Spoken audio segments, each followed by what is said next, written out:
Robbie, you may start broadcasting. I'm just checking we're live. Yes, we're live. Thanks, Ellen.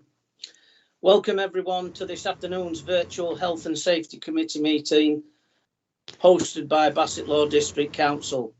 Following the outbreak of COVID-19, new legislation was approved to enable councils to host virtual meetings rather than requiring members to be present in a committee chamber. When making decisions, this keeps everyone safe by maintaining social distancing and allowing business to be conducted in an appropriate manner. It is important that all councillors can hear each other, and so I will invite members to introduce themselves and in so doing test their broadband connection. I'm Councillor David Challoner, Chair of this committee. Councillor Dean Brett. We've not been able to get Councillor Brett yet, so we'll keep trying. Thank you. Councillor Cliff Entwistle. Present, Chair. Thank you, Cliff.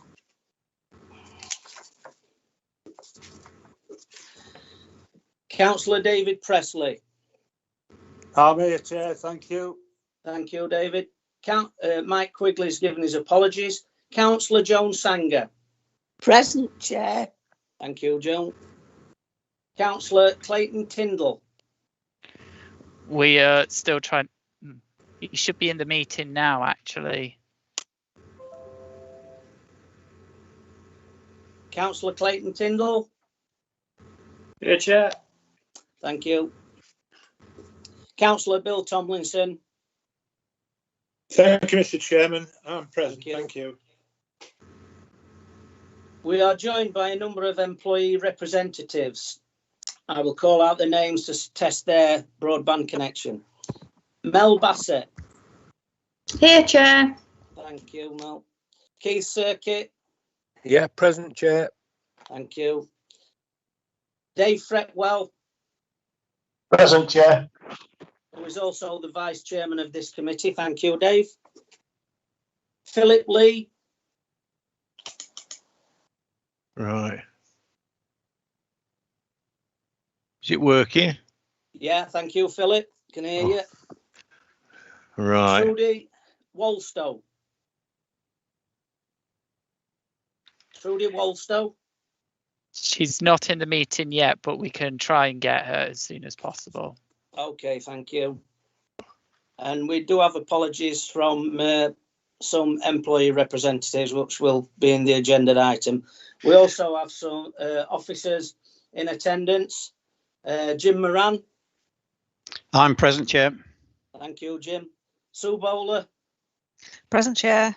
Thank you, Sue. Ellen Hinsley. Present, Chair. And James Lavender. Present, Chair. Thank you. And I'm also of the understanding that Chief Exec Neil Taylor is listening in on the meeting. So if you can hear us, Neil, that'd be grateful if you could reply. Thank you very much, Chair. Cheers. If a number of members lose connection and the meeting becomes inquirate or live streaming for the public viewing fails, I shall adjourn the meeting for 5 minutes to allow connection to be re-established. Given this is a virtual meeting, there is no corporate responsibility to detail a fire procedure. However, I would like to highlight that this committee is being live streamed on social media. So all participants, please be aware of your actions and take appropriate safety precautions from your own place of live streaming. Members, please remember to switch off your microphones when you are not speaking. We move on to the agenda. Agenda item number 1 is apologies. Are there any apologies? We have received apologies from Councillor Quigley and Jean Common, Glenn Watson and Adele Watson. Thank you, Chair. Thank you. Agenda item number 2 is to receive declaration of interest by members and officers. Are there any declarations of interest by members? I take that as, sorry? We haven't received any, Chair. Okay, thank you, James. Are there any by officers? We haven't received any from officers, Chair. Thank you. Agenda item number 3 is minutes of the meeting held on the 13th of January 2021, pages 5 to 9 of your agenda. Do all members agree that they represent an accurate record? Yeah. Agreed, Chair. Yeah. Thank you. In that case, the minutes are approved. Thank you. Agenda item number 4 is the minutes for action and implementation list, page 11 of your agenda. Are there any updates on these? Chair. Yeah, Chair. Councillor Presley? Yeah. On the minutes, Chair. Yeah. On minute 41, it says minute for action. A full report will be delivered to the next committee meeting on the Garton Follis site. I couldn't see it on the agenda, Chair. Can you answer that, please, Jim? Yep, I can, Chair. Just hello, Chair. Can you hear me? Yeah. Yeah. That was missed. We expected that to be picked up following the last meeting, actually, and it wasn't included on the minutes for action. So unfortunately, it has been missed. But we can circulate immediately after this meeting the emergency plan for Carlton Forest Depot. I can give an update on the plan. It is complete. It has been around for consultation, and it has now been published. The only thing that we have to do with the plan now is to do an exercise to test the actual plan, which we've not been able to do. One, because of unavailability of our colleagues from the LRF, from Notts County Council, and secondly, because of the COVID situation, Chair. We won't be able to do that until we're able to remove some of the social distance and restraints that we have on us. Apologise for not picking that up off the minutes, but I can circulate it immediately after the meeting, Chair, if that would help. Yeah. Are you happy with that, David? Yeah, thanks. Yeah, there's another one on 43B on the second paragraph. A report on the assessment will be presented at the next committee meeting. That is the Savills risk assessments, Chair.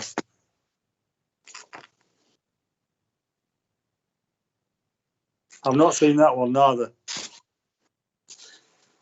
Sorry, I'm just trying to find that one, Chair. Yeah. 43B, Jim. 43B. Second paragraph down. Page 7. Okay, yeah, gotcha. Yeah, we haven't got the access to the fire risk assessment, which Savills have started the fire risk assessments, but we haven't got a complete suite of those yet, Chair. So what we can do is we can either do two options. We can either wait until we have the full suite of assessments from Savills, or we can give a report.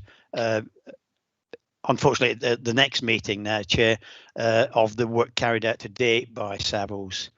What I'm saying is we might not be on the committee then. Right. Okay. Yeah, because it's AGMs and whatnot. So that's why we're asking about it, Jim. Okay. Apologies for that. Again, it wasn't on the matters arising, matters for attention, Chair. So I admit to missing that one. Apologies. Right.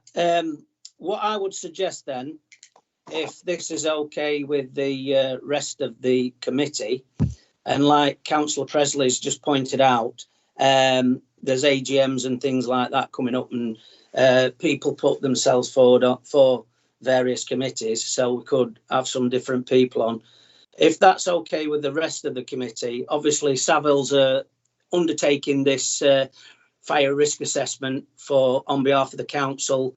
My personal thing is, I think I would suggest when the reports are done as a full item, that then it can go out to the next committee meeting, or when it suffice, and then it can be explained, Councillor Presley, that the reason why it's come as one full report is that it's been an ongoing situation through the COVID pandemic. Is everybody happy with that suggestion? Yeah, I think so. That's all right, Chairman, to me. Yeah. Yeah. Right. We'll take that on board, Yeah. Jim, and that's what we'll do. When Yep. Savills have completed the risk assessments that the council are asking them to do, then it can be presented to this committee, and it can be explained why it's come in one block. If there are councillors that are returning back onto this committee, then they will be fully aware of the reason for that. But obviously, if we do have some new councillors that come onto this committee, then obviously that can be explained in the reason why we did it.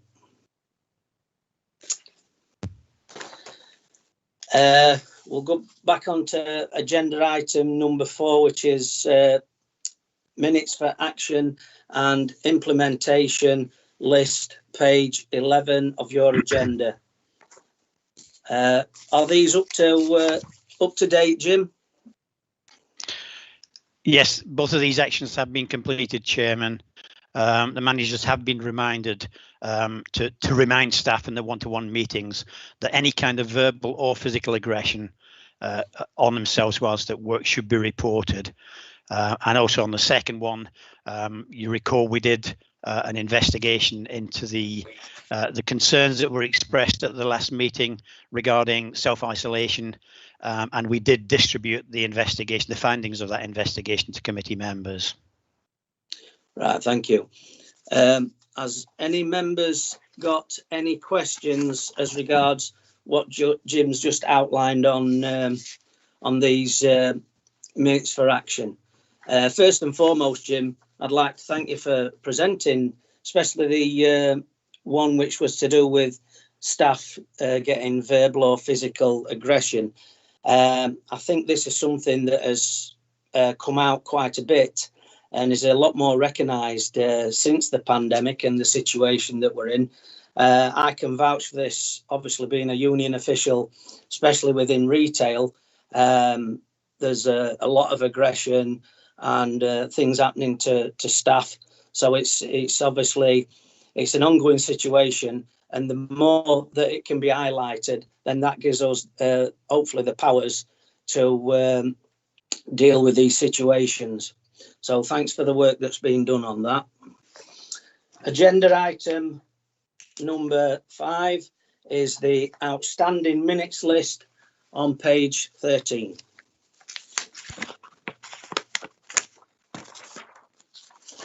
Can you give us basically an update on this, Jim? There was supposed to be an issue. I think you did request an item on this on the agenda, Chair, but I've noticed that it hasn't been included on the agenda for this particular meeting. We did discuss briefly at the agenda meeting the matter, but it seems to have been withdrawn from this committee meeting. Yeah, well, obviously, as chairman of this committee, I will give the committee an update on the happenings of this. What was a request that came from the committee for a quarterly update on the council's progress in relation to mental health. Obviously, the reason why I requested it is because of our name of our committee, which is health and safety. Health plays a big part in the general ongoings of day-to-day business to do with this council, if it's conducted by officers, staff, employees, and even coming into contact with the general public. So the health issue, the reason why I requested it or asked for it is for if there was any link between accidents, people coming back to work who have had mental health issues, stress, anxiety, or whatever. Because the aim of this committee, we know we can never zero accidents, but if we can help to that contribution that we're going in that direction towards zero accidents, then that is a step in the right direction. Obviously, mental health issues, anxiety and everything can always be a contributing factor. And if somebody's involved in an accident and this was it, then obviously we need to know. I wasn't asking specifically about people's names or conditions or anything. It was just to get an idea of what areas, what categories, and even so, if these people were in certain departments where they could come across or have some form of an accident, because not everybody's statistics or wherever they work, it's like when we look at those graphs, we find that we get slip, stumblings and falls usually relate to people that are doing manual work. Somebody could be sat behind a computer screen all day and they could get issues where they're looking at screens and one thing or another. So it's all about a contributing factor. It wasn't prying into anybody's private life or anything like that. It was just for a statistic. After having emails and obviously what I will do is I've been advised to get in touch with the leader and also the deputy leader, as because it's come to my attention that it is apparently a JEC item. But I don't think it's on their agenda this time. But at the end of the day, both the JEC and health and safety need to work together so that we do create a safe working environment for our employees. So I will discuss this with the leader and deputy leader and see if we can't just have it as as a statistic and some form of a graph that we can liaise in with our accident statistics so that we can see if there's some form of a trend. We did discuss it at the pre-agenda and we spoke about it. And one of the things that I did ask or say, if it was of such a delicate matter, that I would ask for it to be put in the confidential item so it could only be discussed with the committee members. Unfortunately, like I say, I've got to go into further discussions with the leader and deputy leader to see if this can become part of this committee. But as we all know, under the Health and Safety Work Act 1974, a duty of care comes under and onto us all. And that is not only as us as employees, but also also to the employees. And if an employee doesn't feel fit for work through some form of mental illness and brings it to our attention as a health and safety committee side, then we have got to act upon it. So that is just to give you all an update on the situation as regards when the request came in about a mental health progress. Is everybody satisfied at that explanation? Yes, thank you, Dave. Couldn't answer it any better, mate. Yeah. Councillor Yes, thank Sanger has raised her hand, Chair. Thank you, Chair. Councillor Sanger? Mr. Chairman, I think mental health is included with JEC in the update on progress of the People's Strategy Action Plan. And number one is employees recognise that the council cares about their mental health and physical health and well-being. So this is part of this People's Strategy Action Plan. So it is being included and discussed. Okay. Thanks, Joan, for pointing that out. I wasn't aware, obviously, because I don't sit on JEC. Right. But obviously, one of the other things is we don't want to be, in some respects, creating work. So if it's just a case of something being duplicated in the sense of forwarding it on, that maybe that section, then that's what we could look at. Like I say, I will discuss it with the leader and deputy leader, and I will make sure that all the committee get a response and given the answers that hopefully that we can include this within our committee. And then once again, I'll do it through Ellen and it will be sent out via email.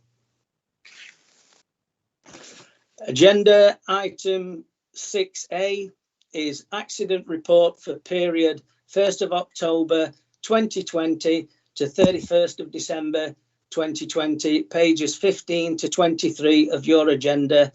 I would ask Jim to go through the accident reports, please. Thanks, Jim. Thank you, Chair. Yes, this report, as you say, provides details of the accidents occurring since between October and December 2020, and it also provides a comparison with the same period in 2019. We also provide details on a summary of all accidents by injury type, by the cause of the accident, and also a summary of all accidents occurring within each service during this period. For this period, we've had 11 incidents reported. This compares with 6 reported for the same period in 2019. We've had 2 reportable injuries during this period. These are the injuries that need to be reported by law to the Health and Safety Executive, and this compares with 0 reportable injuries during the same period in 2019. Further details of the 2 incidents that had to be reported are included at Appendix 1. We've lost 54 working days as a result of the accidents in the period, compared with 1 day for 2019 for the same period. We have information on the causes, the injury types and the locations of all the reported accidents for the period, and this is detailed at the charts at Appendix 2. Now, Appendix 2 includes 3 different tables. Tables 1 and 2 give a breakdown of the different injury types and causes for the incidents. Now, results looking at these tables for this quarter show that the biggest contributor to the incidents during the period, that is 4 out of the 11 incidents, were slips and falls. And these incidents resulted in sprains and strains other than to the back. These accounted for the largest number of injury types. And I should also point out that there is one other reportable injury in the other category, which relates to an injury which resulted as an employee was simply walking between his desk and the stairs. There were no other occupational or work-related factors contributing to this. It was just basically walking from one spot in his workplace to the other when the injury occurred. So nothing that we could say contributed, the work contributed to. Table 3 at Appendix 2 includes a summary of all accidents by service for this period. The table indicates an overall increase from 6 last time to 11 this time, with the largest increase being within neighbourhood services, which has risen from 2 last time to 5 this time. At Appendix 3 of this report, we have statistics over a longer period to give just a bit more of a comparison over a longer period of time. That information is included at Appendix 3. And you see that the total number of accidents for the period, that is 11 that we've had for this quarter, is above the 3-yearly average, the quarterly average of 10. So we're just above that quarterly average, Chair. And the number of reportable, the incidents referred to the Health and Safety Executive, again, is slightly above the 3-year average. We've had 2 this time. The 3-year average is 1.41. Very occasionally on this report, Chair, if we receive any reports from the DWP who share premises with us at Queen's Buildings, we do report them through this committee, obviously anonymously without identifying employees. But on this occasion, we've had no incidents reported by the DWP, Chair. And that's that report, and I'm happy to take any questions, Chair. Right, thank you very much for that, Jim. I'd just like to point out to committee members, obviously, like Jim said, we have had 2 incidents or 2 accidents that got reported to the HSE. The reason why these have been reported to the HSE is because under the legislation called RIDAR, because it's over, the people were off work for more than 7 days through an accident at work, it has to be reported through RIDAR, and that's the reasons why it's gone through the system, and it's obviously been reported to the HSE. That's to just make people fully aware of that. I will now go round and ask councillors and employee reps if they have got any questions on Jim's report on the accident statistics. I, Councillor David Challoner, I have got none. Councillor Dean Brett. We've still been unable to get hold of Councillor Brett. Right. Well, if we can't get hold of him, then James will put him down for apologies for the meeting because we couldn't get hold of him, or he might have lost internet contact. Okay, Chair. Thank you. Councillor Cliff Entwistle. No questions, Chair. Thank you. Councillor David Presley. No questions, Chair. Thank you. Councillor Joan Sanger. No questions, Chair. Thank you. Thank you very much, Joan. Councillor Clayton Tyndall. No questions, Chair. Thank you. Thank you. Councillor Bill Tomlinson.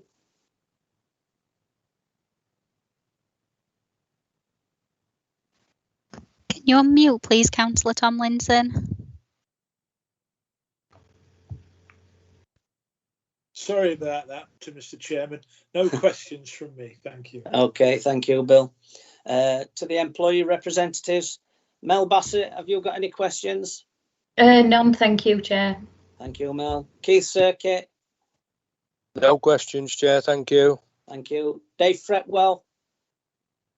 I'd just like to ask Jim if he could just remind his service managers, please, to remind them about injuries and remind them about risk assessments and things, please. Thank you. Right, thank you. That will be taken on board by Jim, no doubt. Thank you. Councillor Philip Lee. Oh, I thought you were a councillor then. All right then. No questions, please. Thank you. Cheers, Phil. Trudy Walstow, please. Not from me, Chair. Thank you. Thank you, Trudy.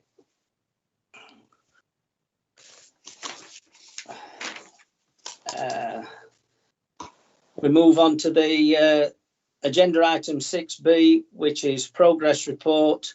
Oh, sorry, I've got to go back. I will move to the recommendation on page 17. Does anybody wish to vote against or abstain voting?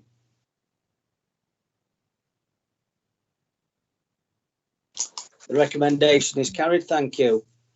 Agenda item 6B is progress report of health and safety and emergency planning priorities, pages 25 to 34 of your agenda.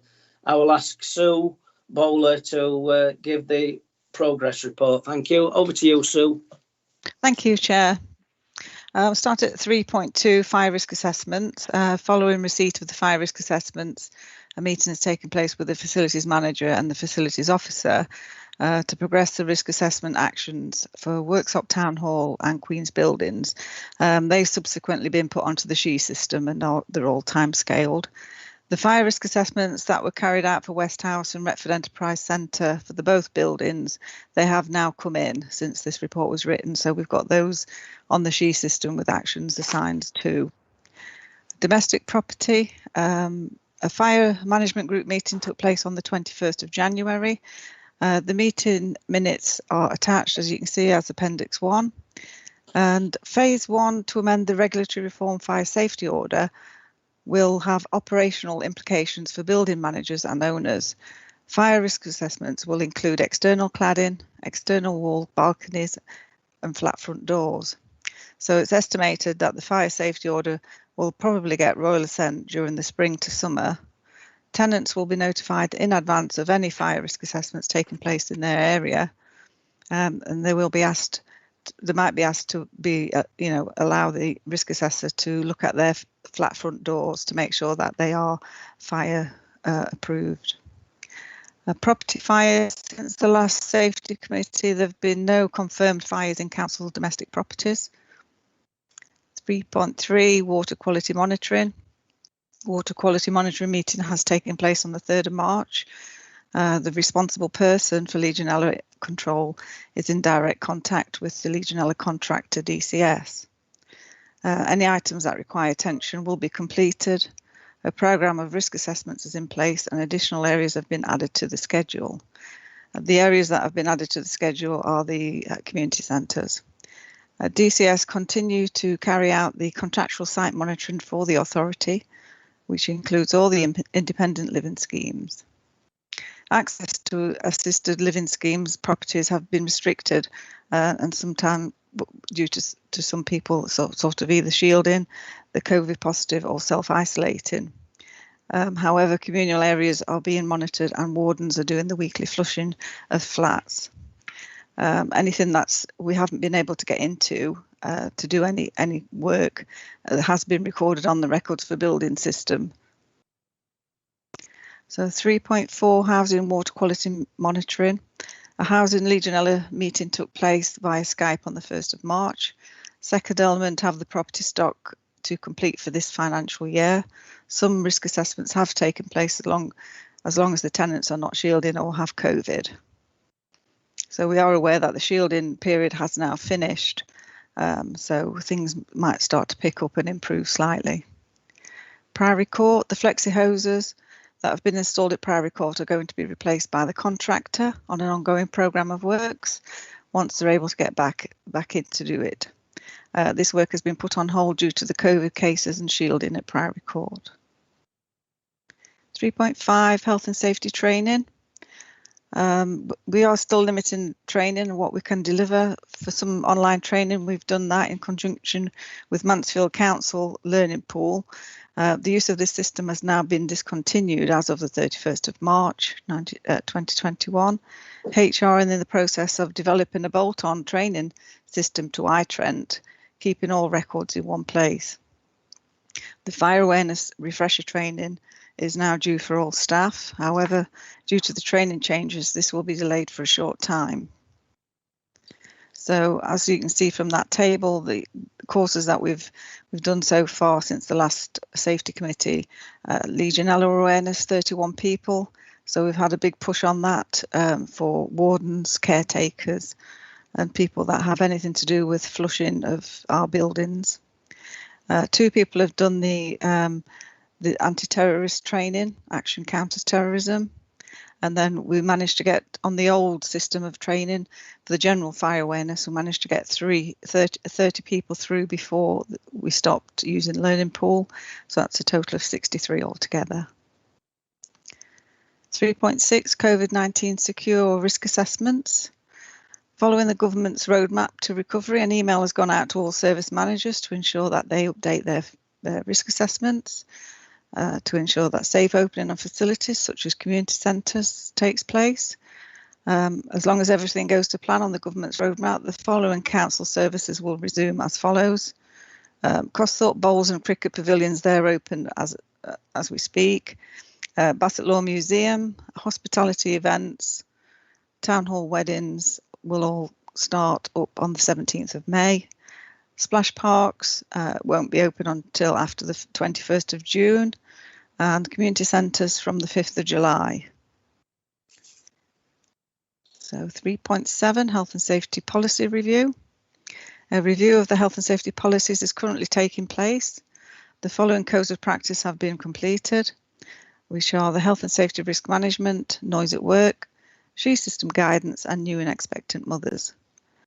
Policies are out for consultation are accident investigation, COSH, manual handling, needle stick injuries, the DSE guide and the DSE user guide, and young people at work.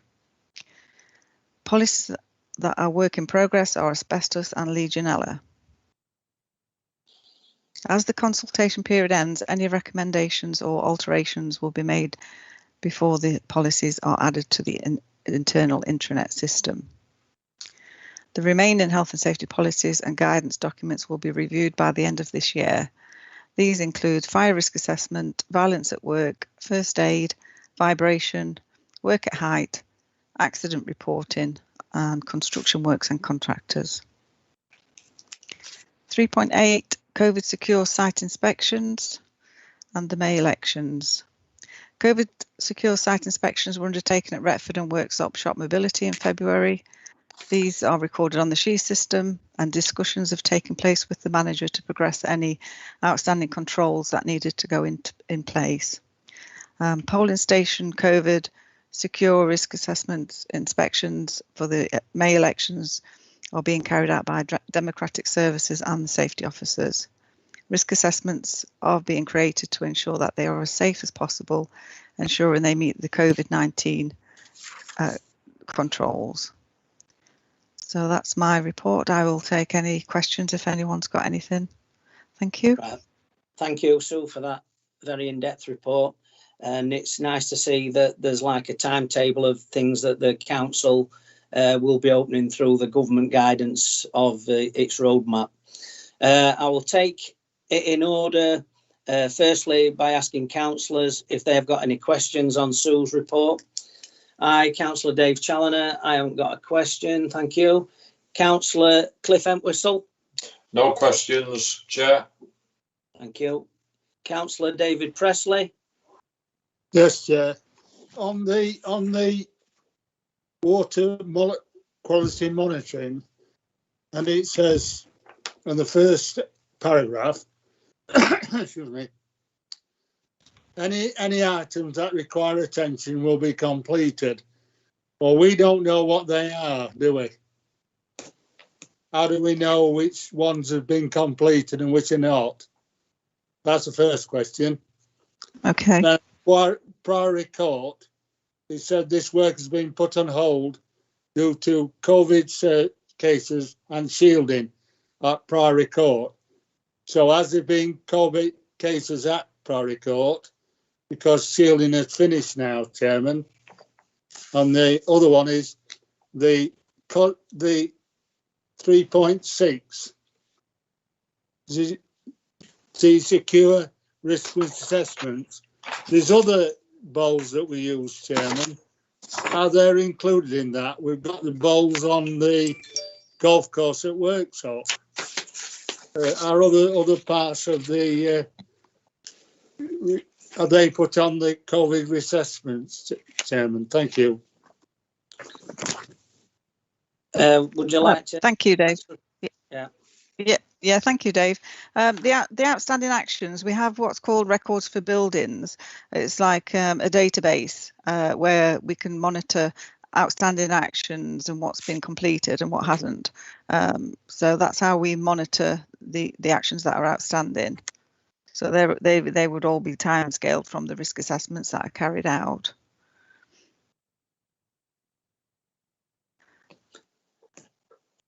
Is that on the water quality? So, yes, that's on the water quality, yeah. So would it be nice if we could get that sort of report for us sometime? If you'd like a report of outstanding actions on the water quality, we can run a report off the system if you want that at the next meeting. I'll put that to the chairman. I don't know. Yeah, if that's what your request, then obviously by the time of the next meeting, once again, if people are back on the committee, you know, it can also be explained how this practice is part of the agenda item, so that every quarter there is an update of what actions are being taken to do with water quality, and obviously the part to do with the quality of the monitoring, i.e. because Legionella, it's surprising it can creep up. Water only has to be stood for a while, and it's like what people don't understand as well is even in the domestic households, if they've gone on holiday for a week and they might have got a combi boil or whatever, if they just run it for 5 minutes when they come back, because as daft as it sounds, you can get a bacteria of Legionella forming there. That's how simple of a bacteria this is, how quickly it can form. And obviously the certain strains of it can cause a lot of major problems. On the question that you asked about Priory Court, David, this was found as well because for some reason the contractors had fixed like a flexi hose or something, and it was causing problems with the flow. And what was happening was there was areas where water could stand for quite a while, rather than it being a straight connection, they'd put this flexi one in, so it had got a point where water could lie dormant and stagnant for a while. Not as though stagnant as in a stagnant pond kind of thing, but it could cause a problem. So the obviously Sue and the team contacted the contractors, and that's why they're in progress of changing all these over to a straight hose connection rather than a flexi hose. Yeah, I understand that, but yeah, I asked a question about work was put on hold due to COVID cases and shielding. The shielding's finished, so are we still on it because we've got COVID cases in Priory Court? I don't think we've... Oops, sorry. Jim's raised his hand. That's all I was going to say. He might have an answer. Right, go on, Jim. Thanks, Chair. I don't think I've got the answer to it, Chair, but what I can do is shed a little bit of light on the request for a report that Councillor Presley's made. I think it might be quite difficult to put a report together because what we're talking about here is tenants, members of the public who have maybe got a health condition which is preventing us as a precautionary measure going into their flat. And I don't think anything that can identify individuals or premises or property addresses should come in that format to the committee. We can put in information about the numbers of properties that have been affected by this, but I think we need to be careful about not adding personal information that can identify individuals. No, what I'm asking for, Jim, is why it's put on hold due to COVID cases. I appreciate that. I don't want to see anybody's pages or anything. And shielding, but shielding's finished. So is it still on hold because we've got COVID cases in Priory Court? I'm not asking for anybody's name. No, there will be very few premises. I think Sue mentioned in the report that the shielding has now finished, so that means that there will be less of these properties that we can't gain access to, but there still are a number where people are self-isolating or maybe showing symptoms. So not necessarily positively confirmed COVID cases, but as a precaution, we're not entering if a person is showing symptoms or is self-isolating. This is a contractor, not us, Chairman. This is Priory Court. Sorry, Chair, do you mind if I come back in again? It would apply to either any of our contractors as well as any of our staff, Chair. If we go in for the purposes of monitoring or for carrying out work, we wouldn't expect our contractors to go in if we're not entering the premises either. It's more for the protection. It's for both, for the protection of our staff and contractor staff, as well as the individual tenants within the premises. There are very much fewer premises that are affected by this now, because as Councillor Presley's rightly said, shielding has finished now, so there should be very much fewer people in that category. But we can bring numbers to the next report, Chairman, to let you know how many flats rather are affected by this. We can bring that to the next report. Right, thanks for that, Jim. Just like to point out to, and thanks, Sue, for that. I'd just like to point out that whenever either the council employees or any contractors who do work on behalf of the council, obviously there is an health and safety requirement. They will have to come in and go through basically our procedures and be fully aware. And obviously they will be made aware of the risk assessments that this council has put in place. So it's all about protection to our employees and contractors. I will go now to Councillor John Sanger.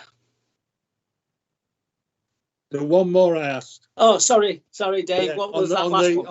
On the bowls. Bowls. Bowls. Yeah. At golf course. Right. If you could answer that, please, Sue. Yeah, I was just going to. Sorry. The bowls at Worksop and there's bowls at Retford as well, and Goosemore. Is there some at Goosemore? I'm not sure, but Goosemore, and both bowls, they've been put back a few weeks, so they're not going to be sort of commissioned for another couple of weeks. So then they're not done yet, not at the moment anyway. Thank you. Thanks, Sue. Thanks, Chair. Thanks, Dave. Does that include then, Sue? Obviously, I know that the council might have got some tennis courts. I know they've got some in Kings Park. Are they open yet, or will they be opening at the similar time as to when, like the other bowls at facilities? To be honest, Dave, I've not asked about the tennis courts, but I can inquire and see if they are open or not. Yeah, the reason why I asked that is because my granddaughter's just took it up, and I think I've got to dust my tennis racket down. Okay. Have you ever seen a light bulb play tennis? Right. Well, thanks for your contribution on that, Councillor Presley. Councillor Jones Sanger, have you got any questions?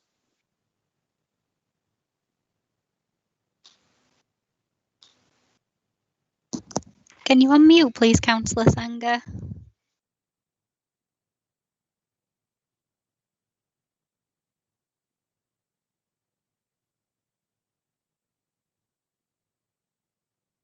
I'll come back to Councillor Sanger. Councillor Clayton Tyndall. Just a question on the health and safety training. I'm taking it that the numbers trained are newly team members that are trained. Just querying, are we up to, how can I put it, agreed level per department on all training across the board? So having first aid training, the right amount of team members per department, etc. Thank you. The first aid training is up to date, and it is in line with the first aid risk assessment that we have in place for buildings. Obviously people in buildings, there's not so many at the moment because most people are working from home, but we do have the allotted requirement. And then everything else, we're just doing what we can do before we can start and do face-to-face training again, which is not on the cards. Maybe after 17th of May, if everything goes to plan, we might be able to start and do small groups again, but we'll have to wait and see. Right. Thanks for that, Sue. Thanks for that, Clayton. Councillor Bill Tomlinson.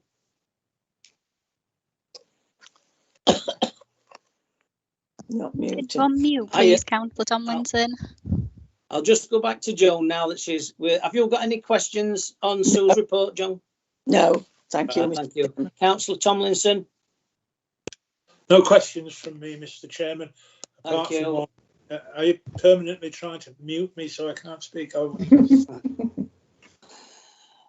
Go to the employee representatives. Mel Bassett, have you got any questions on Sue's report? No questions, thank you, Chair. Thank you, Mel. Key Circuit. No questions, Chair. Thank you. Thank you. Dave Fretwell. Yes, I've got one, Chair. Thank you. 4.1. I received a few emails from some housing need officers the other week. They're showing great concerns about entering properties where COVID-19 is not being adhered to.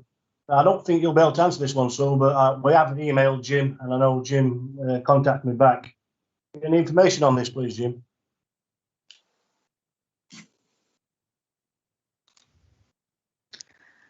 I can answer some of it, Dave. I have been trying to get hold of the service manager. We keep missing each other, but I have spoken to somebody else, and I know the concerns that you've raised about people going into properties.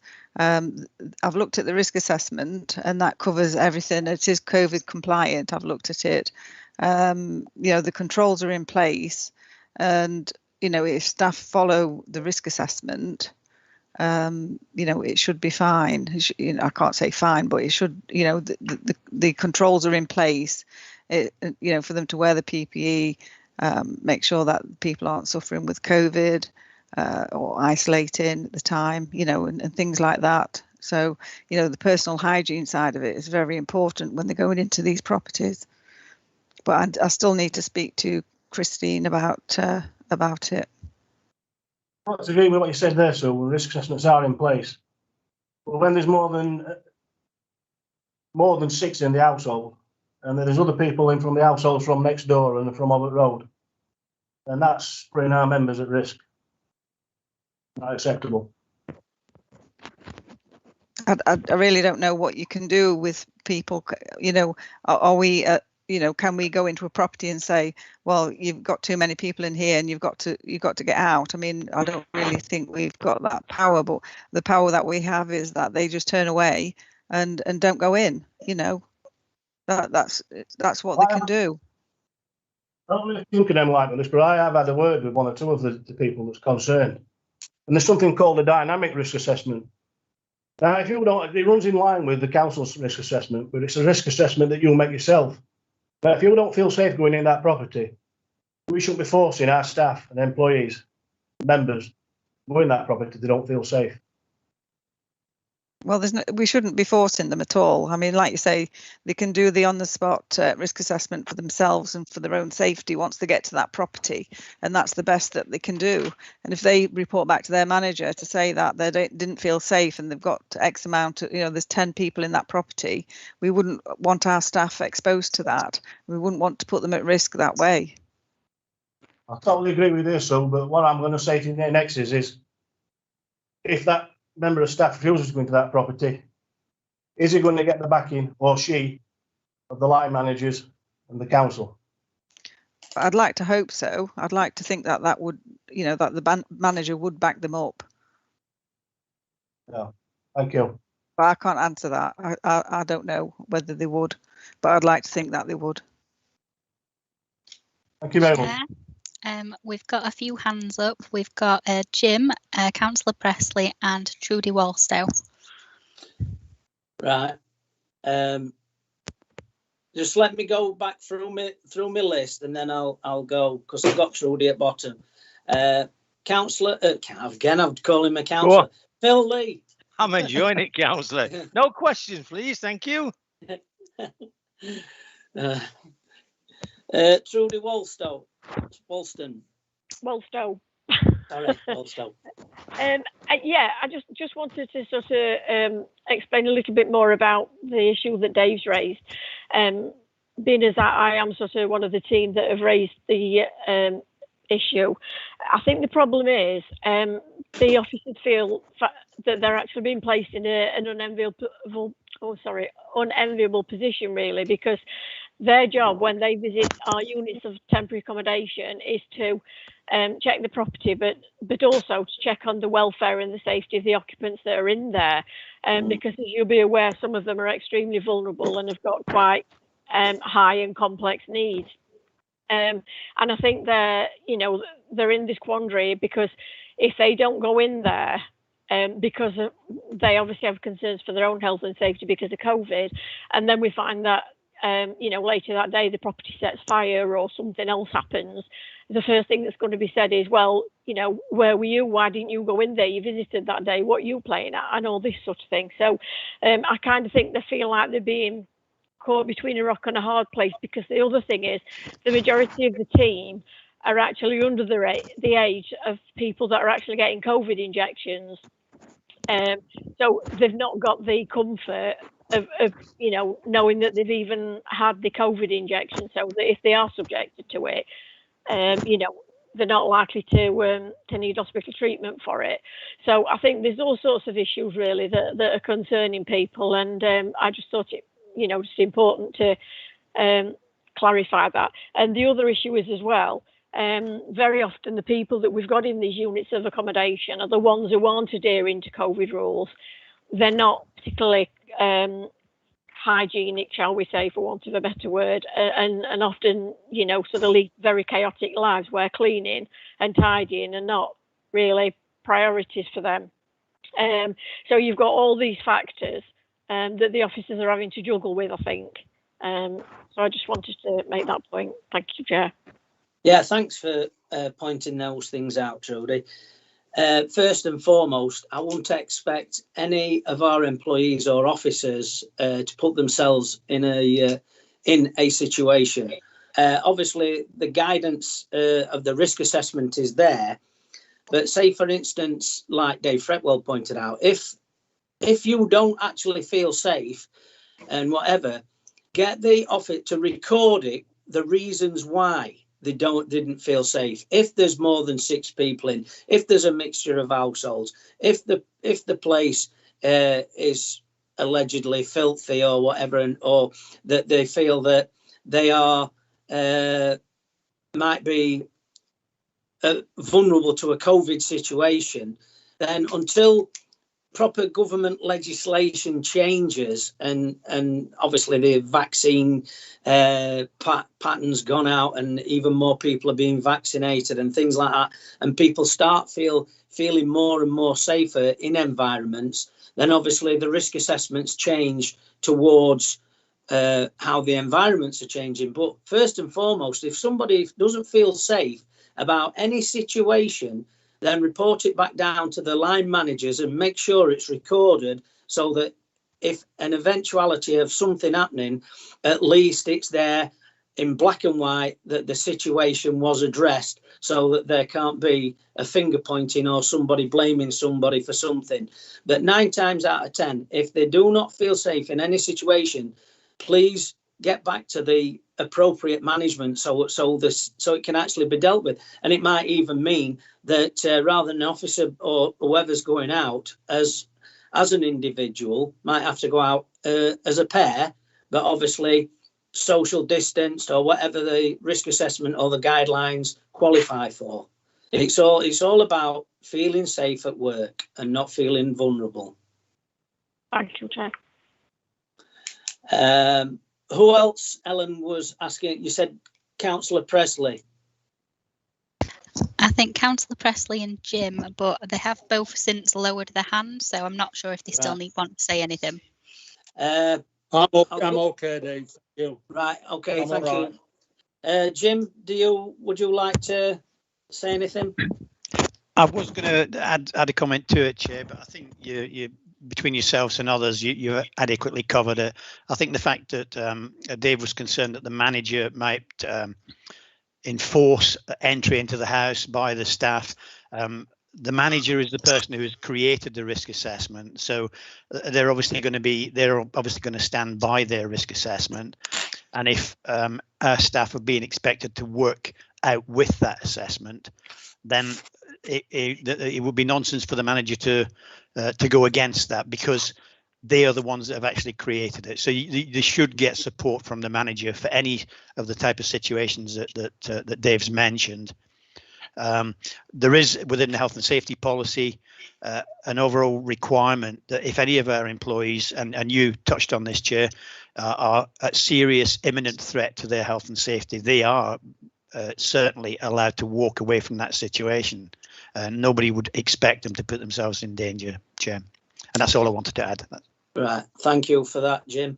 If there's no more questions to be asked on that, I will now pass over to Jim to go through the emergency planning priorities. Okay, thank you, Chair. Just 2 small items here that we've got. The Council's response to the pandemic is constantly under review, as the situation is very rapidly changing. We're all learning still 1 year later on this pandemic. Although every service within the Council is being affected, all of the usual health and safety requirements and arrangements are still expected to be in place. We've just touched on one of those with adhering to risk assessments. You would still be expected to adhere to risk assessments, Chair, managers and all other employees. Our team, the health and safety team, have started carrying out COVID-19 site inspections at the main workplaces, as Sue alluded to earlier in the report, and we will monitor COVID secure risk assessments to ensure that they're being reviewed at the appropriate frequency, at least every 3 months. So whenever we notice a risk assessment for COVID hasn't been reviewed within 3 months, we prompt that manager to make sure that assessment is being reviewed and is being brought up to date. Any findings that we come across from the inspections, from the COVID secure inspections, again, are added onto the SHE system, and we do track their progress to make sure that they do get implemented. And finally, Chair, the paragraph 5 corporate risk group update. As you know, the corporate risk group meets quarterly and considers the main corporate risks. Now, one of those risks that relate to this particular committee is the failure to properly risk assess council practices and take appropriate action. Now, that risk remains after being considered by that group at the same level as previously reported. So it's still a C3 amber risk, Chair, and that is it will be again reviewed in 3 months. And that's that report, Chair. Right, thank you, Jim, for that report.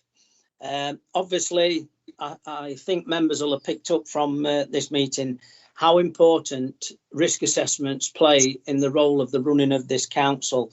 And if there are incidents where the HSE are involved, and they have to come on site, one of the first things that they ask for is a risk assessment.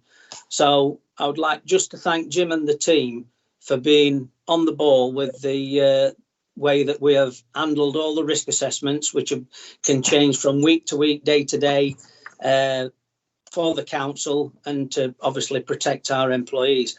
I'll now go round and ask council members and employee reps if they've got any questions on Jim's report.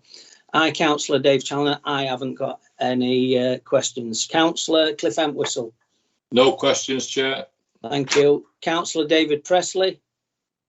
Not a question, Chair, but like you said before, each individual looks after their safety as well at work. So you can remember that when we're down the pit. Yeah. You look after yourself. And if you don't think it's safe, you don't do it. No. I think our managers should back that up. Like Dave says, if you don't feel safe going in a place, it should be backed up and reported back, and then talked about it and discuss what the way forward is, Chairman. I think that's the way to do it. Yeah, thank you for that, David. Councillor Jones Sanger. No questions, but thank you for all the hard work that's being done for everyone's benefit, Mr. Chair. Thank you. Thank you. Councillor Clayton Tyndall. No questions, Chair. Just a quick bit of advice, though. I do need to go and scoot and pick my children up from school. Right. Do you want me to end this call, or can I leave? Yeah, you can leave the meeting because the next item is any other business, and I don't think there is any. Thank you, Councillor Tyndall, for your contribution. Cheers, Chair. Thank you. Councillor Bill Tomlinson. Thank you, Mr. Chairman. I've got no questions. Thank you. Thank you. Employee representatives, Mel Bassett. And no questions on this one, thanks, Chair. Thank you. Keith Circuit. No questions, Chair. Thank you. Dave Fretwell. No questions. Thank you, Chair. Philip Lee. No questions, Chairman. Thank you. Trudy Wallstow. None from me, Chairman. Thank you. Thank you very much. Agenda item number 7. Oh, sorry. I will now move to the recommendation on page 29. Does anybody wish to vote against or abstain from the vote? No, Chair. No. Thank you. I will class that as being accepted and supporting the recommendations. Thank you. Agenda item number 7 is any other business which the chairman considered to be urgent. As there is no other urgent business to discuss, I would like to close the meeting. I would like to thank everybody who's been on the Health and Safety Committee over these last 12 months or more, because it has been horrendous the way that things have happened through the pandemic. But we have proven to the constituents and the people of Bassetlaw that we provide a service and a safe service, and we conduct ourselves as employees and representatives in the best way that can be done possibly and safely. And I would like to thank all the members of the council, our employees and everybody and staff for that. And hopefully, like Councillor Presley pointed out, we do have to go to our Labour group and Conservative and Independent groups. And if people are chosen to represent on this committee, then obviously we will hopefully go forward again this next year. A lot more, how can I say, educated in the way that things have happened through the COVID pandemic, and obviously the general running of the council and the health and safety of our employees and members.